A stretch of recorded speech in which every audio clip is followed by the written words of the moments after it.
now, week 2 from January 1 to January 15, ang Davao City na siya, nakatala na siya of 141 cases sa dengue. Then, compare na to last year, 2024, the same period of time, ang last year is 225 cases.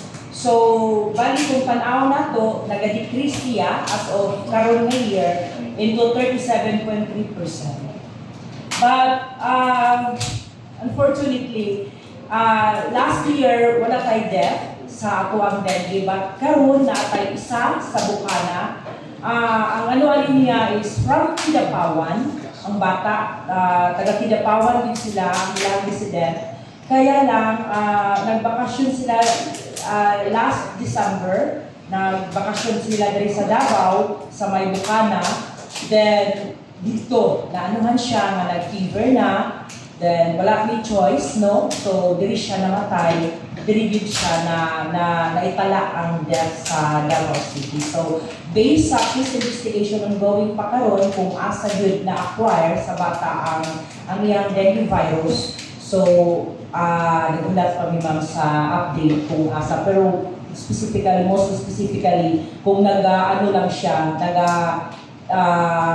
bakasyon lang siya sa Davao City. I-base na to sa incubation period sa virus, most probably, sa iyang ibikanan sa Kidapawan. Naatay sa Mariasa nga mga barangay ni yes, cases? Yes, naatay mga concerned barangay pa rin, no? Mga area of concern na to as of now.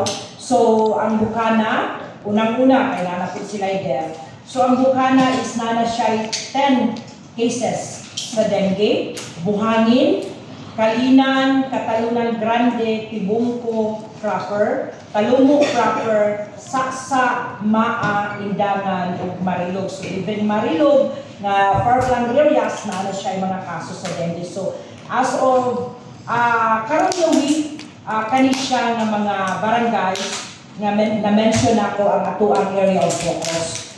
So, dili man gud siya ingon nga permanente nga kinipid nga barangay ang kanang focus nato. Iba-iba every week, iba-iba ang mga barangays na naay mga kaso sa dengue. So, sa karon lang kani siya ang mga 10 barangays na consider nato nga hotspot barangays. Thank you, ma'am.